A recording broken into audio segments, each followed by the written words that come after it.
नमस्कार विद्यार्थी मित्रांनो, नेहमीचाच आपला जिव्हाळ्याचा आपुलकीचा असा प्रश्न मी तुम्हाला विचारणार आहे. तुम्ही म्हणसाल कोणता? तर आपण कसे आहात सगळेजण? छान ना? आनंदी? चला तर मग इतिहास शिकायचं म्हटलं की आपल्याला आनंदी व्हावंच लागणार आहे. त्याशिवाय आपल्याला इतिहास का समजणार आहे का? नाही.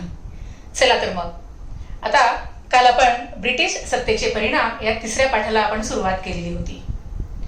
त्या पाठामधील एका भागापर्यंत आपण येऊन पोहोचलेलो होतो. तो भाग थोडासा मी परत तुम्हाला सांगणार आहे जेणेकरून तुमच्या तो लक्षात येईल. तर काल आपण कुठेपर्यंत आलो होतो? तर इसवी सन 1818 मध्ये दुसरा बाजीराव पेशवे यांनी शरणागती पत्करली होती. कारण दुसऱ्या बाजीराव पेशवेला माहित होतं की आता इंग्रजांपुढे आपलं काही चालणार नाही आणि म्हणून त्यांनी 1818 साली दुसऱ्या बाजीराव पेशव्यांनी शरणागती पत्करली. मी आणखीन एक सांगितलं होतं तुम्हाला, आठवतंय का? की मुघलांचं साम्राज्य जे आहे की मुघल साम्राज्याची राजधानी कोणतं शहर होतं? तर दिल्ली. मग ही दिल्ली कोणाच्या ताब्यामध्ये होती? तर ही दिल्ली दौलत खान शिंदे यांच्या ताब्यामध्ये होती. आता मला सांगा, दौलत खान शिंदेच्या फौजेचा पराभव करणारा एक अधिकारी इंग्रज, त्याचं नाव काय आहे? तर तसं नाव आपण समजून घेऊया. जनरल लेक याने काय केलं की त्याने या दौलत खान शिंदेच्या फौजांचा पराभव केला आणि संपूर्ण हिंदुस्थान जो आहे ना, तो संपूर्ण हिंदुस्थान आपल्या ताब्यामध्ये घेतला. इथपर्यंत आपल्याला त्या ठिकाणी समजलेला आहे. आता याच्या पुढचा भाग आज आपण शिकणार आहोत. पुढचा मुद्दा कोणता आहे तो आपल्याला लिहून घ्यायचा आहे. पुढचा मुद्दा या ठिकाणी मी सांगणार आहे छत्रपती प्रताप सिंह. या ठिकाणी आपण मुद्दा लिहून घेऊया, छत्रपती प्रताप सिंह. आता छत्रपती प्रताप सिंह हे कुठले राजे होते, नेमकं त्यांचं कार्य काय आहे हे आपण जाणून घेऊया. आता मला सांगा की पेशवाई जी आहे ना, त्या पेशवाईचा अस्त झाला. अस्त झाला म्हणजे काय? तर पेशवाई संपली, त्याला आपण अस्त असं म्हणतो. मग पेशवाईचा अस्त झाला, पेशवाई संपली, तरी सुद्धा सातारच्या गादीवर कोण होतं? सातारच्या गादीवर छत्रपती प्रताप सिंह होते. आता छत्रपती प्रताप सिंह हे कळलं नाव आपल्याला. मग इंग्रजांनी काय केलं माहितीये का? इंग्रजांनी छत्रपती प्रताप सिंहाशी तह केला. आणि मग एवढंच नाही तर या इंग्रजांनी आपला एक अधिकारी जो आहे ना, त्या अधिकाऱ्याचं नाव आपण जाणून घेऊया. अधिकाऱ्याचं नाव आहे, इंग्रज अधिकाऱ्यांचं नाव ग्रँड डफ असं त्याचं नाव आहे. आणि या ग्रँड डफला इंग्रजांनी छत्रपती प्रताप सिंहाच्या दरबारामध्ये ठेवलं. कशासाठी? अर्थातच छत्रपती प्रताप सिंहाला किंवा छत्रपती प्रताप सिंहांना त्यांना राज्यकारभारात मदत व्हावी या उद्देशाने ग्रँड डफला त्यांनी त्या ठिकाणी दरबारात ठेवलं. पण तसं घडलं का हो? नाही, अजिबात नाही. कारण इंग्रज कसे होते आपल्याला सगळ्यांना माहिती आहे. थोडक्यात आपण त्यांना धूर्त असंही म्हणू शकतो. आणि मग त्यांनी काय केलं की या ग्रँड डफला पाठवून दिलं छत्रपती प्रताप सिंहांच्या दरबारामध्ये. कारण काय सांगितलं? राज्यकारभारात मदत व्हावी म्हणून. पण तसं काहीही घडलं नाही. या छत्रपती प्रताप सिंहांना गादीवरून पदच्युत केलं. पदच्युत म्हणजे काय? तर पदच्युत म्हणजे गादीवरून काढून टाकणे. त्यांना कसलेच अधिकार नव्हते आता. आणि त्यांना कोठे ठेवलं इंग्रजांनी? काशी या ठिकाणी ठेवलं, काशीला. आता बघा बरं का, या ठिकाणी सगळी सत्ता घेण्याचा प्रयत्न केला, त्यांना काशीला ठेवलं. आणि मग इसवी सन महत्वाचं आहे, इसवी सन 1847 रोजी या ठिकाणी छत्रपती प्रताप सिंहांचा मृत्यू झाला. परत एकदा सांगते, काशी या ठिकाणी छत्रपती प्रताप सिंहांचा जो मृत्यू आहे तो इसवी सन 1847 साली झाला. आता आपल्याला कळालं हे ठीक आहे, परंतु छत्रपती प्रताप सिंहांचे कारभारी होते. त्या कारभाऱ्यांचं नाव काय होतं? तर त्यांचं नाव होतं रंगो बापूजी गुप्ते. परत एकदा मी सांगते, छत्रपती प्रताप सिंहांच्या कारभाऱ्याचं नाव काय होतं? तर या ठिकाणी रंगो बापूजी गुप्ते, पहिला तर जोडायचं, गुप्ते असं त्यांचं नाव होतं. मग त्यांनी काय केलं की हा जो छत्रपती प्रताप सिंहांवरती अन्याय झाला होता ना, तो त्यांना अजिबात मान्य नाही झाला. आणि मग ते लंडन पर्यंत गेले, इंग्लंड पर्यंत गेले. कशासाठी? तर या अन्यायाला वाचा फोडण्यासाठी, दाद मिळवण्यासाठी दाद म्हणजे काय अर्थात न्याय मिळवण्यासाठी, परंतु त्यांना न्याय मिळाला नाही, दाद मिळाली नाही. आणि मग लॉर्ड डलहौसी जो आहे ना, त्या लॉर्ड डलहौसीने काय केलं तर या ठिकाणी दत्तक वारसा नामंजूर केला आणि सातारचं जे राज्य आहे ते सातारचं राज्य त्या ठिकाणी खालसा केलं. बघा हा, कोण? लॉर्ड डलहौसीने. नाव आपल्याला सर्वांच्या लक्षात आलं असेल, लॉर्ड डलहौसी. या डलहौसीने दत्तक वारसा नामंजूर केला आणि इसवी सन 1848 ला त्या ठिकाणी काय केलं की हे जे सातारा राज्य आहे ना ते खालसा केलं. आता मला सांगा, पुढे या ठिकाणी आपण जाणार आहोत, इथपर्यंत आपल्याला सगळ्याला कळालेलं आहे. पण थोडंसं हे माहिती आहे का कोणाला की छत्रपती प्रताप सिंहाने कोणतं कार्य केलं? अहो, त्या काळामध्ये खूप असं महान कार्य त्यांनी त्या ठिकाणी केलेलं आहे. तर थोडंसं आपण जाणून घेऊया. छत्रपती प्रताप सिंहाने सातारा शहरामध्ये या ठिकाणी येवतेश्वराचं देवालय बांधलं. देवालय कुठलं? देवालय म्हणजे मंदिर. कोणाचं बांधलं? येवतेश्वराचं. आता येवतेश्वराचं मंदिर बांधलं, देवालय बांधलं आणि त्याच्या पाठीमागं, या मंदिराच्या पाठीमागं फार असा मोठा तलाव बांधला. त्या तलावाचं नाव काय होतं तर त्या तलावाचं नाव होतं महादरा. हा मोठा तलाव बांधला आणि मग या महादरा तलावातून ते पाणी जे आहे ना ते सातारा शहरामध्ये खेळवलं. तुम्ही म्हणसाल मॅडम, पाणी काही खेळवायची गोष्ट आहे होय? तसं नाही. पाणी खेळवण्याचा अर्थ त्या सातारा शहराला पाणी पुरवठा केला. इतकंच नाही तर रस्ते बांधले, रस्त्याच्या दुतर्फा झाडे लावली. दुतर्फा म्हणजे काय? दोन्ही बाजूला, रस्त्याच्या दोन्ही बाजूला झाडे लावली. एवढंच नाही तर मुला मुलींसाठी त्यांनी इंग्रजी, मराठी आणि संस्कृत हे जे विषय आहेत ना ते विषय शिकण्यासाठी पाठशाळा काढल्या. बघा ना, त्याही काळामध्ये छत्रपती प्रताप सिंहांना शिक्षणाचं महत्व कळत होतं. हे किती महत्वाची गोष्ट आहे पहा. आणि फक्त मुलांसाठी नाही काढलं त्यांनी, तर मुलींसाठी सुद्धा. मी काय शब्द वापरला? मुलांसाठी आणि मुलींसाठी. इंग्रजी, मराठी, संस्कृत हे जे विषय आहेत ना ते विषय शिकण्यासाठी त्यांनी पाठशाळा काढल्या. इतकं मोठं कार्य त्यांनी त्या ठिकाणी केलं होतं. एवढंच नाही तर राजनीती जी असते ना, राजनीती म्हणजे राज्यकारभार कसा करावा त्याला आपण काय म्हणतो? राजनीती. आणि मग याच्यावर एक त्यांनी ग्रंथ लिहिला. तो ग्रंथ केव्हा लिहिला? इसवी सन 1827 ला. आणि त्या ग्रंथाचं नाव काय होतं? सभानीती असा तो ग्रंथ होता.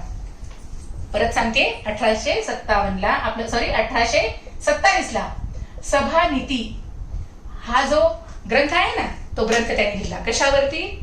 तर राजकारणावशी किंवा राजकारण कसं करावं तर त्याविषयीची माहिती जी आहे ना ती या सगळ्या ग्रंथामध्ये आपल्याला आढळून येते. मग शिक्षणाचं महत्व होतं म्हटल्यानंतर अनेक ग्रंथ त्यांनी त्या काळामध्ये छापून घेतले. पण ते ग्रंथ छापण्यासाठी काय लागतं नेमकं? छापखाने लागतात. तर त्यांनी त्या ठिकाणी छापखाने सुद्धा काढलेले होते, हे आपण लक्षात घेऊया.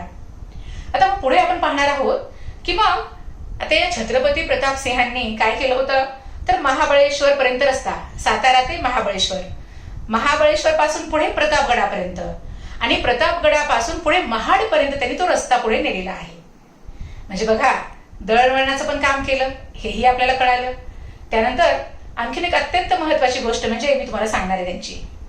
ते दररोज रोजनिशी लिहित असत. आता रोजनिशी कशाला म्हणायचं?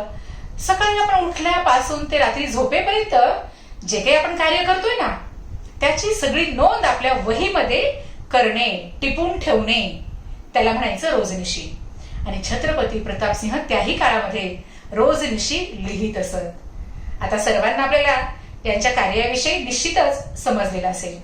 त्यानंतर आता आपण पुढे जाणार आहोत. आता ब्रिटिश सत्ता जी आहे ना त्या ब्रिटिश सत्तेचे भारतावर कोणकोणते परिणाम झाले ते परिणाम आपण पाहणार आहोत. तर त्याच्यामध्ये पहिला परिणाम या ठिकाणी आपण लक्षात घेणार आहोत. तो पहिला परिणाम या ठिकाणी दुहेरी राज्य व्यवस्था. पहिला परिणाम कोणता आहे? दुहेरी राज्य व्यवस्था. दुहेरी राज्य व्यवस्था आपल्याला या ठिकाणी लक्षात घ्यायचंय की दुहेरी राज्य व्यवस्था म्हणजे नेमकं काय. परत इसवी सन आलं, इसवी सन 1765 आणि या ठिकाणी रॉबर्ट क्लाइव्ह नाव लिहून घ्या. कोण होता हा? इंग्रज. इसवी सन सांगितलं मी की 1765 आहे. व्यक्ती इंग्रज अधिकारी कोण आहे? रॉबर्ट क्लाइव्हने. याने बंगाल प्रांतामध्ये दुहेरी राज्यव्यवस्था अस्तित्वामध्ये आणली. प्रांत हे आपल्याला निश्चितच कळाला असेल. प्रांत कोणता होता? तर बंगालचा. 3 गोष्टी आपल्याला या ठिकाणी कळाल्या. इसवी सन 1765 मध्ये रॉबर्ट क्लाईव्हने बंगाल प्रांतामध्ये दुहेरी राज्यव्यवस्था अस्तित्वामध्ये आणली. आता मला सांगा, दुहेरी राज्यव्यवस्था म्हणजे काय? तर इंग्रजांनी काय केलं माहिती का? महसूल गोळा करण्याचे अधिकार हे कंपनीकडे ठेवले. कंपनी आहे ना लक्षात? कोणती? British east India company. त्याला आपण कंपनी म्हणतो. तर मला सांगा, महसूल गोळा करण्याचे अधिकार या कंपनीकडे म्हणजेच ब्रिटिश ईस्ट इंडिया कंपनीकडे ठेवले. महसूलचा अर्थ कालही आपण पाहिलं होतं ना, महसूल म्हणजे पैसा. बघा बरं का, म्हणजे किती धुरते ते इंग्रज. पैसा गोळा करून तो आपल्याकडे ठेवायचा. आणि दुसरं काम कोणतंय पहा बरं का, शांतता आणि सुव्यवस्था प्रस्थापित करण्याचं काम हे कोणाकडे ठेवलं? या बंगालच्या नवाबाकडे ठेवलं. याला म्हणायचं दुहेरी राज्यव्यवस्था. म्हणजे महसूल गोळा करण्याचं काम, पैसा गोळा करण्याचं काम आपल्या कंपनीकडे ठेवलं आणि शांतता सुव्यवस्था प्रस्थापित करण्याचं काम हे कोणाकडे दिलं? तर बंगालच्या नवाबाकडे ते देऊन टाकलं. पण नंतर काय झालं की आता मला सांगा, ही ईस्ट इंडिया कंपनी जी आहे ना ब्रिटिश, ती काय करायला लागली? सर्वसामान्य जनतेकडनं फार मोठ्या प्रमाणावर पैसा त्या ठिकाणी घ्यायला लागली कराच्या रूपामध्ये. आणि तो पैसा इंग्लंडला न जाता तो कुठे चालला? या कंपनीच्या अधिकाऱ्यांच्या खिशामध्ये चालला. आता मला सांगा की इतरही काही कंपन्या इंग्लंडमध्ये होत्या आणि त्यांना या भारतातली जी ब्रिटिश ईस्ट इंडिया कंपनी होती ना त्याचा हेवा वाटायचा. आणि मग त्यांनी सुद्धा टीका करायला सुरुवात केली यांच्या कारभारावरती. कारण का? तो पैसा तिथपर्यंत पोहोचतच नव्हता. आणि कुठंतरी मग या ठिकाणी इंग्लंडच्या पार्लमेंटला जागं व्हावं लागलं. कशासाठी? तर ही जी ईस्ट इंडिया कंपनी आहे ना भारतातली, त्याच्यावर आपलं नियंत्रण ठेवण्यासाठी त्यांनी काही कायदे करायला सुरुवात केली. कोणी? इंग्लंडच्या पार्लमेंटने. इथपर्यंत आपल्याला त्या ठिकाणी लक्षात आलं असेल. आता आपण पाहणार आहोत की कोणते कोणते कायदे त्या ठिकाणी इंग्रजांनी केलेले आहेत. आता पुढे आपण एका इसवी सनाकडे त्या ठिकाणी वळणार आहोत. आता 1773चा काळ आला. इसवी सन 1773 साली या ठिकाणी एक कायदा, त्याला आपण ऍक्ट असं म्हणूया, त्याला काय म्हणायचं नेमकं? तर रेग्युलेटिंग, काय म्हणायचं? Regulating act. हा कायदा केव्हा निघाला?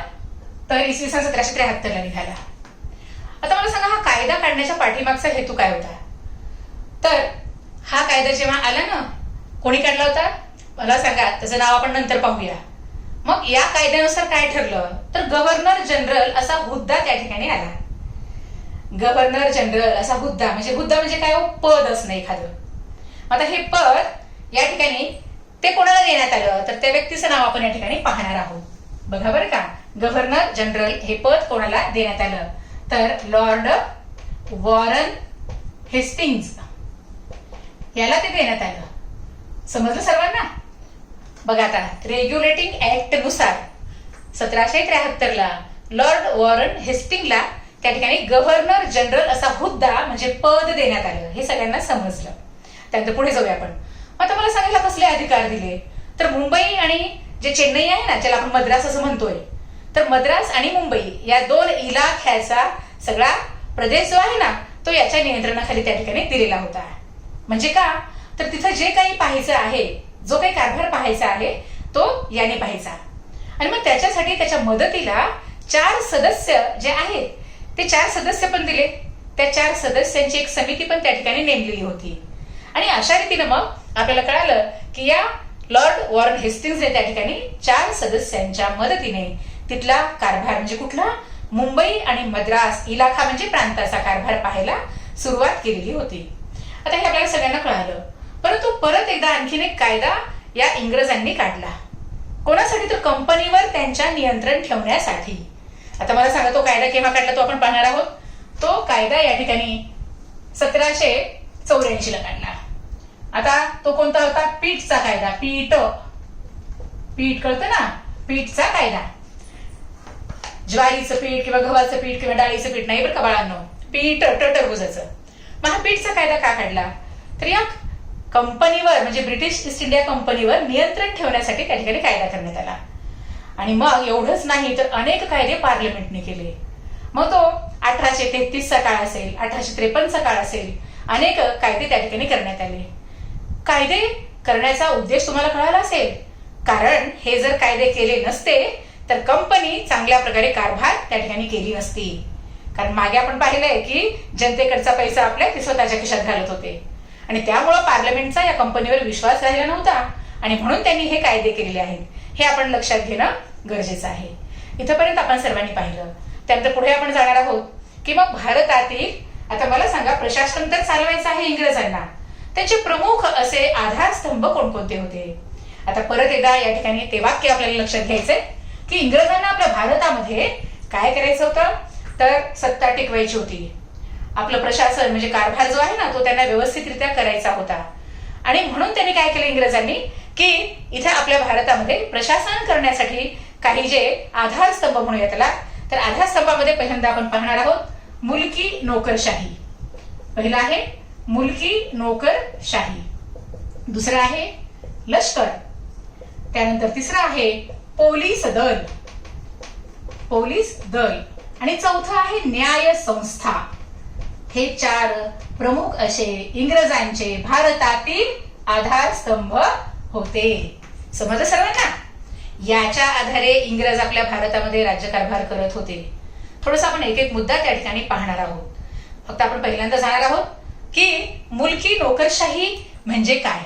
आता मुलकी नोकरशाहीचा जेव्हा आपण विचार करतोय ना, तर हे सगळे घटक सर्वांच्या लक्षात आले असेल. मुलकी नोकरशाहीकडे आपण जातोय. मुलकी नोकरशाहीची या ठिकाणी निर्मिती कोणी केली ते आपल्याला पाहणं गरजेचं आहे. तर लॉर्ड कॉर्नवॉलिस याने मुलकी नोकरशाहीची निर्मिती केली. लॉर्ड कॉर्नवॉलिस, सर्वांना हे नाव समजलं असेल की मुलकी नोकरशाही, कधी कधी आपल्याला रिकाम्या जागेला येतं की मुलकी नोकरशाहीची निर्मिती टिंबटिंब यांनी केली. राईट, आपल्याला सगळ्यांना ते उत्तर माहिती आहे. कोणी केली? लॉर्ड कॉर्नवॉलिसने. आणि मग आता मला सांगा, कारभार तर त्यांना चालवायचा होता, त्या पद्धतीने त्यांनी त्या ठिकाणी पहिल्यांदा काय केलं, तर हे जे सगळे कंपनीचे अधिकारी होते ना, त्या अधिकाऱ्यांना सांगितलं की खासगी व्यापार करायचा नाही. त्या खासगी व्यापारावर कडक बंधने त्यांनी आणली. एवढंच नाही तर काय केलं, त्यांनी अधिकाऱ्यांचे पगारही वाढवायला सुरुवात केली. आता आपल्याकडचं प्रशासन चालवण्यासाठी त्यांनी जिल्हावार या ठिकाणी विभागणी केली. आता बघा बरं का, जिल्हावार म्हणते, आपल्या प्रांताची जिल्हावार विभागणी करायला त्यांनी सुरुवात केली. आणि मग त्या जिल्ह्यासाठी एक एक त्या ठिकाणी, आता मला सांगा कोण असतो जिल्ह्याचा कारभार पाहणारा? अर्थातच जिल्हाधिकारी त्या ठिकाणी त्यांनी नेमला. आता मला सांगा, आता ICS ही काय आहे? एक स्पर्धा परीक्षा आहे, ज्याला आपण इंडियन सिव्हिल सर्व्हिसेस म्हणतोय ना. इंडियन सिव्हिल सर्व्हिसेस द्वारे म्हणजे या स्पर्धा परीक्षेद्वारे त्यांनी अधिकाऱ्यांची भरती त्या ठिकाणी करायला सुरुवात केली. समजलं बाळांनो? इथपर्यंत आपण या ठिकाणी आज पाहिलं. हा जो भाग आपण पाहिलेला आहे तो सविस्तर परत छान वाचा. काही शंका असतील तर जरूर विचारा आणि त्यानंतर आपण पुढे लवकरच भेटणार आहोत. इथंच थांबूया. धन्यवाद. आनंदी रहा.